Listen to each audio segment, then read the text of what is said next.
Today, Oakland Police Chief LeRonne Armstrong will be discussing the violence that erupted last month in September in the city of Oakland, as well as addressing a few other crimes.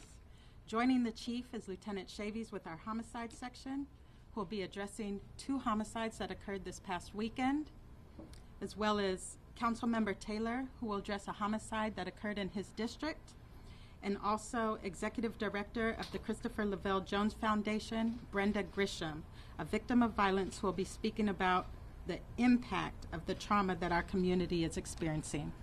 I'll now turn it over to Chief Armstrong.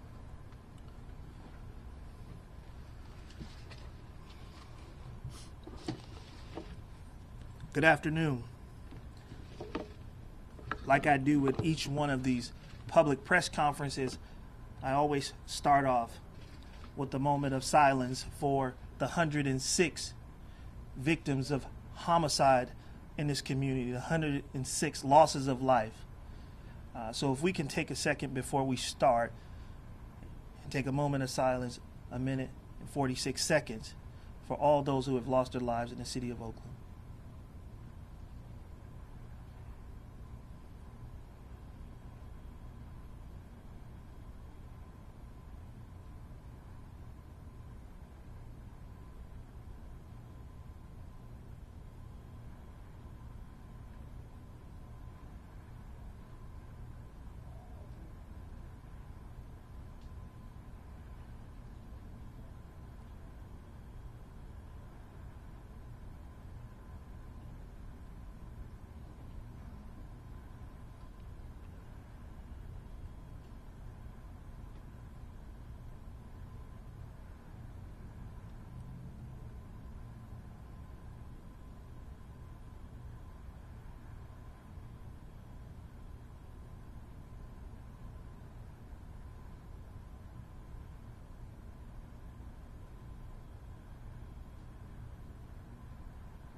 The silence is always sobering.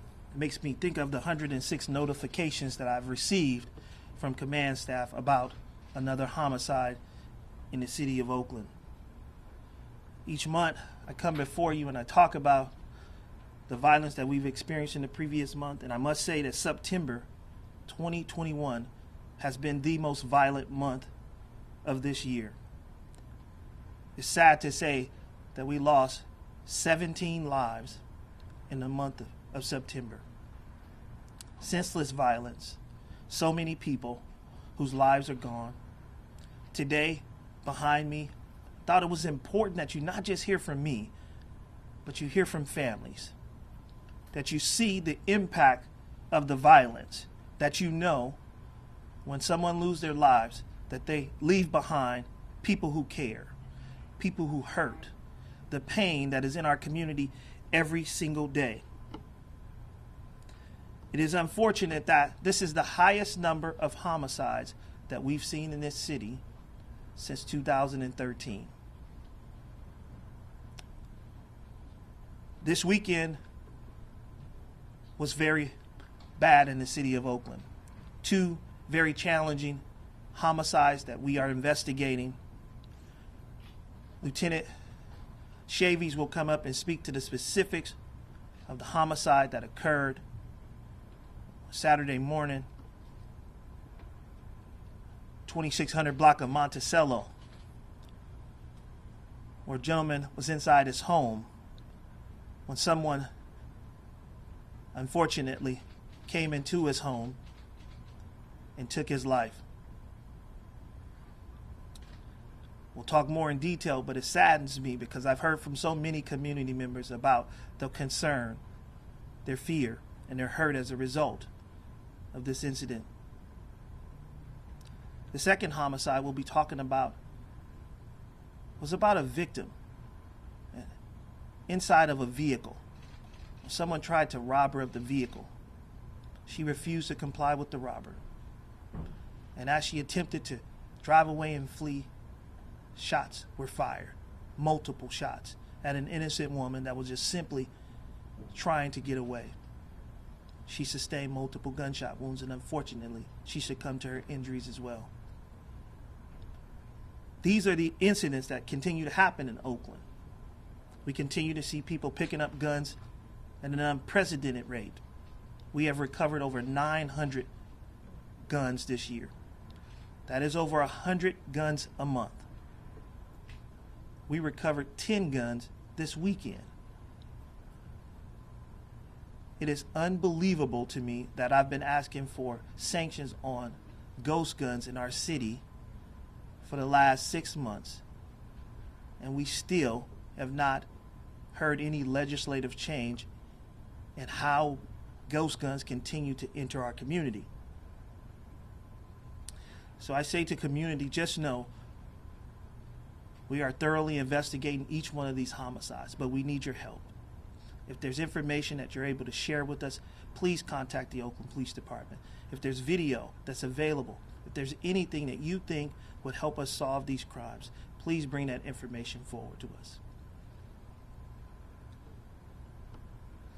I'll be bringing up Lieutenant Chavies to give you more details about the 2 homicides that impacted us this weekend.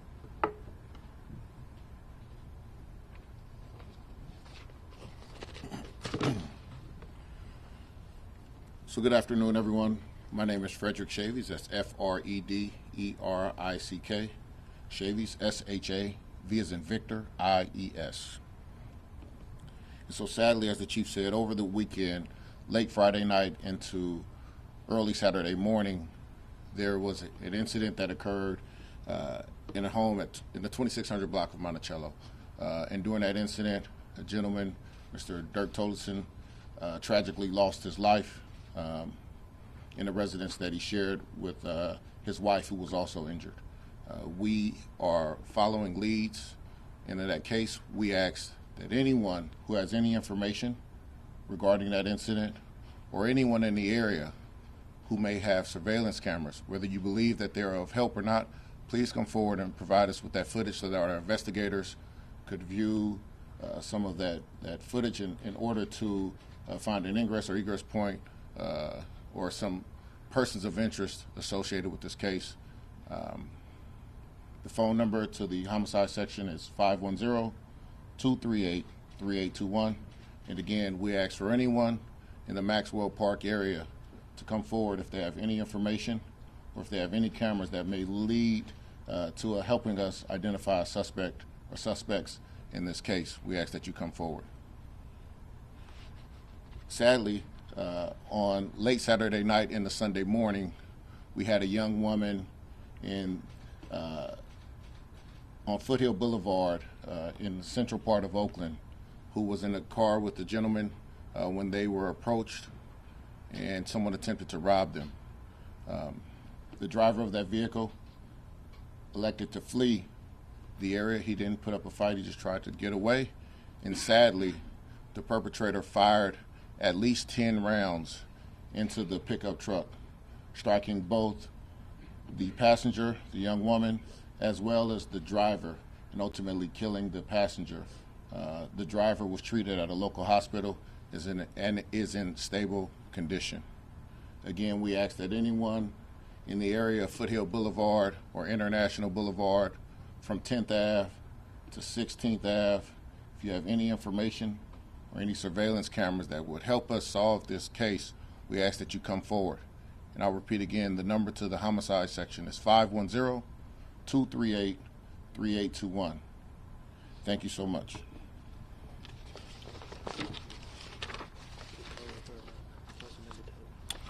So next I'll call Councilmember Lauren Taylor.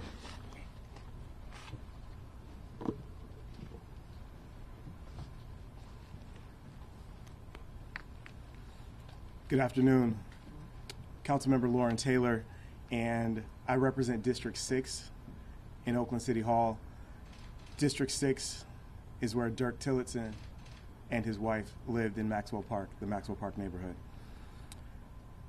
As Dirk's council member, I feel a responsibility to get to the bottom of this and ensure that we are able to not just hold the perpetrators of this crime accountable, but fulfill the legacy and the mission that Dirk stood for. He is a well-regarded, respected, and revered champion for equity here in Oakland and across the country. He has impacted so many lives, including starting more than 12 schools to address education equity, be a champion for those who were unable to advocate for themselves or didn't have the platform that he was able to create. And so I stand here committed to furthering our work of reimagining public safety, of implementing real violence prevention programs, pulling our community together, partnering with our law enforcement officers, our violence prevention professionals, our community members, our faith organizations, and others. It will take all of us to continue to address the crime and the violence that's happening in our community, both responding to it as well as addressing the root causes that allow it to occur in the first place. My heart goes out to Dirk's entire family and all who are impacted by his loss. And it is vital that we come together and do what we can to further his legacy. I do want to just make a plug for, we heard the call, if you have surveillance video or anything that could be helpful in this investigation, we ask for you to contact our police department in the investigation. Also want to remind those at home in our communities that Oakland does have a surveillance camera registry, and so registering your cameras and making sure that that is available to our law enforcement officers is something that I encourage everyone to do to help with this situation and others that occur as well. Thank you.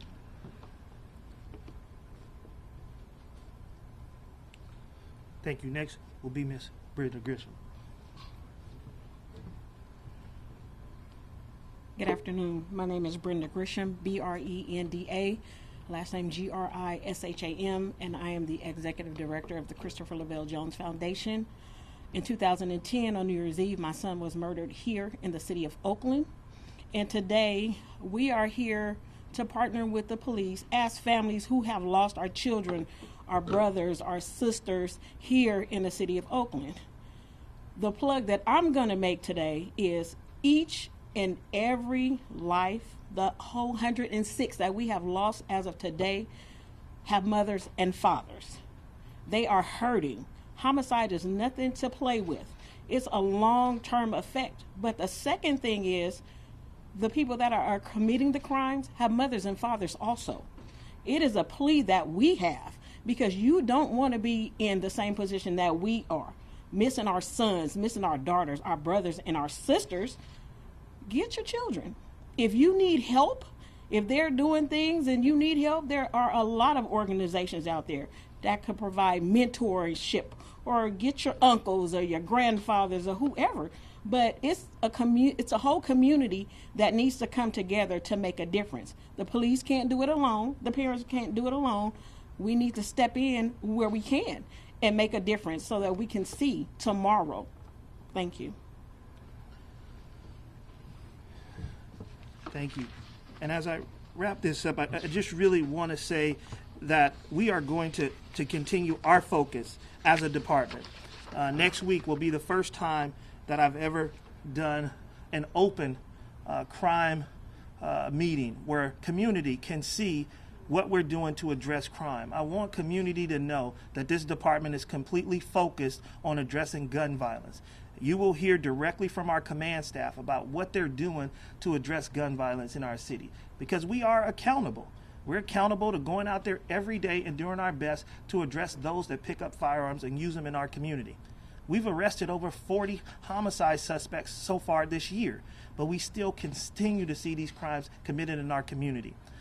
Next week, you will see the way in which the OPD focuses on violence in the city, how we use our focus enforcement strategies to address these issues, and we will continue to push our staff to do a better job out there in our community, to be more present, to engage with community, but also understanding that we can't arrest our way out of this problem. I think it's clear, we've heard from multiple people say today that it is a collaborative partnership that it's going to take to address gun violence in the city of Oakland. And we are a part of that partnership. Our Department of Violence Prevention has been a key partner, as well as our community. So with that, we'll take questions. Yes. Two questions. Staffing in the homicide unit. Can you say how well staffed it is? How many vacancies are there, particularly among investigator sergeant positions? We can give you, Darwin, the specifics on the side, but I'll say that today the OPD's current staffing number is 695 officers. We have, in the month of October, and it's only October 4th, we have received 10 additional departures, resignations from the department in a 4-day period. 10 resignations. These numbers are dwindling fast. And so I think we have brought forth our concerns to the council. This is, very concerning for us to see officers leaving at this rate. We have increased staffing in the homicide division because at 106 homicides, we clearly needed additional investigators. We moved 6 additional investigators over to our homicide section, but they've also experienced a couple of retirements in there. So they hover around 13, 14 investigators. But that's 5 more investigators than we had about a month ago. And it's concerning when you have our staff working the number of hours that they are addressing this high number of homicides. It does have an impact on the organization when you are investigating 106 homicides. It's a drain. And so unfortunately, it doesn't mean that we have additional resources. That means we had to reduce investigators in other areas in order to accomplish that. So those are moved over from like robbery, felony assault, something like that? Yes. I won't say specifically where they came from, but within the department, but other investigators was moved from other sections over to the homicide division in order to support that priority. Just really quickly, the East Bay Times had a story that said that it was potentially targeted, the incident where Mr. Tolson was murdered. Can you say anything more about that? I mean, was he targeted personally? Was the home targeted? The investigation is still open. We do believe that those individuals came specifically to that residence. They did not impact other residents. It's clear to us that they came specifically to his home. Chief, can you talk about, with respect to the Maxwell Park Monticello, was this targeted, in fact? Was there any motive that you can talk about preliminarily?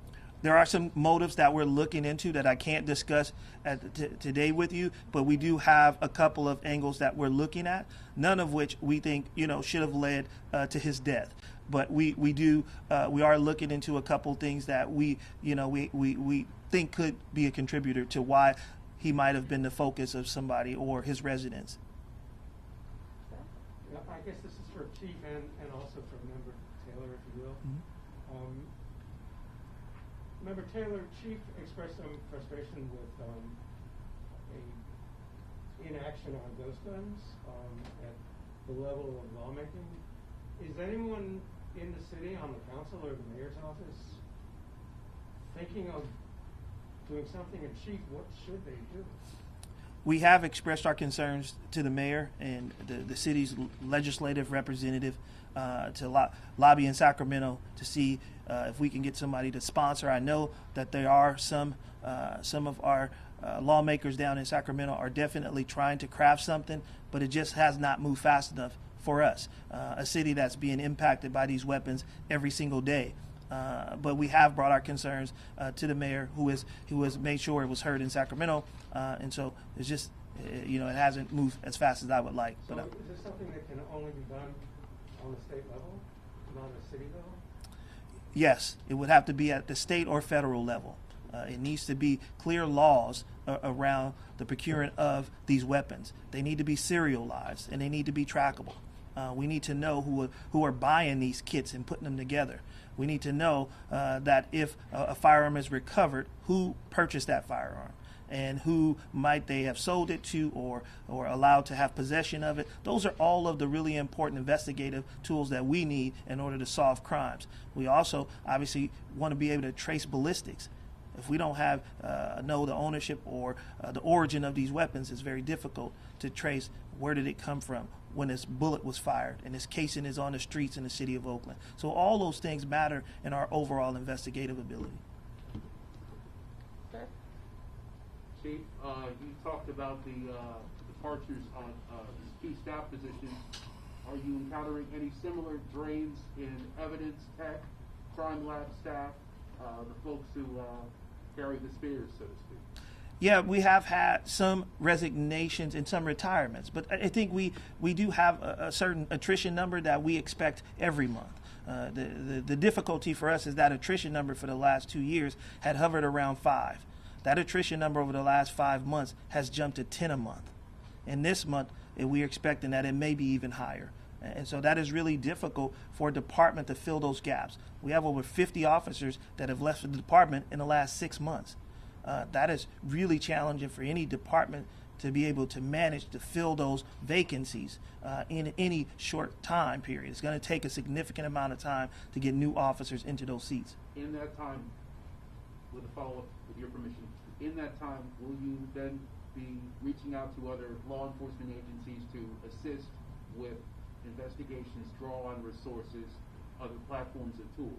Well, we're leveraging all the partnerships that we have, both at the federal and state level. And so, we have some presence of some of our federal agencies that assist us in investigations. We'll continue to ask for their assistance.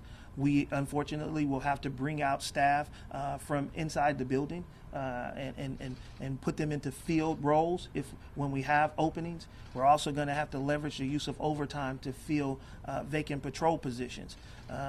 This is, concerning when oftentimes people think it's not a big deal to lose this number of officers, but somebody has to sit in those seats. Somebody has to answer those calls.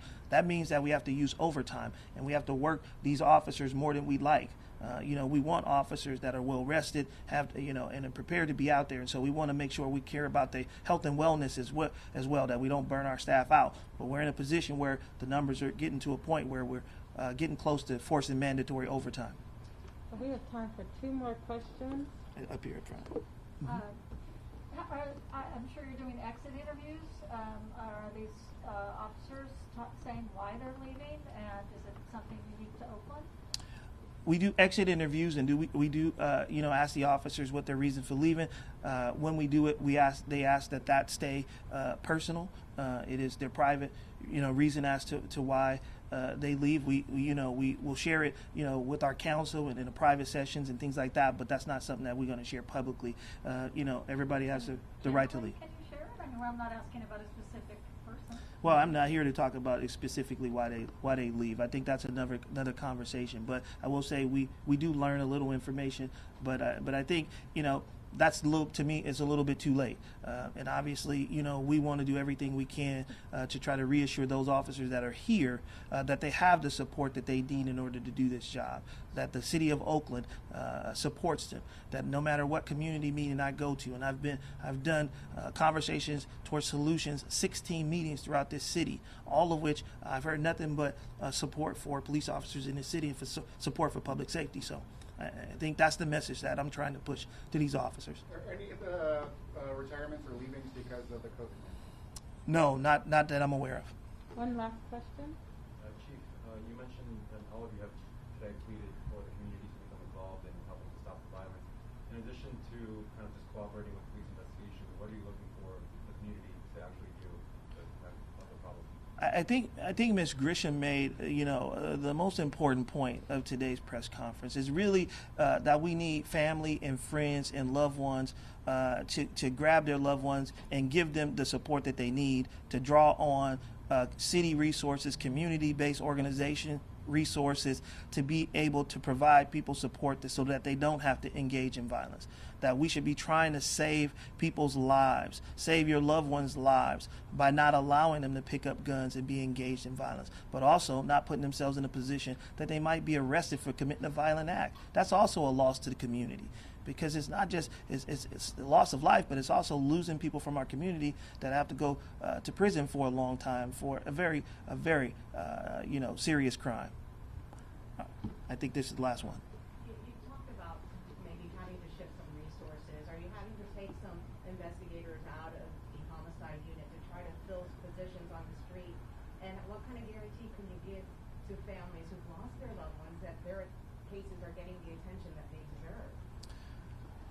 We have not moved any homicide investigators out into the field. I think we've prioritized the loss of life and investigating the loss of life. I think it's hard to guarantee anybody that we're going to be able to solve any case. I think what we can guarantee is that we're going to work hard to try to solve the case. But solving cases is not like it looks on TV. It is not an overnight process, and it really does require cooperation from community, information from community. People sharing things that they see, video that they may have. That's how we solve crime. That the police are usually not there when these crimes occur. That we are trying to go back and recreate situations and trying to figure out what happened. But that requires people to provide that information that we need. And as we sit with so many families that you see behind me, not all these cases have been solved. And that's unfortunate.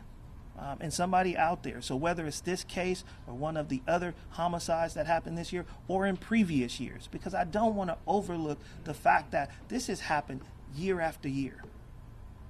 And these families represent not only the 106 for this year, but also the violence that has occurred in this city over multiple years, where the pain still exists, and we haven't arrested the people responsible. And so we'll continue to look for people as long as we can. We've made arrests recently of cases going all the way back into the 80s. So we will continue to search until we find the people responsible for these crimes. All right. Thank you.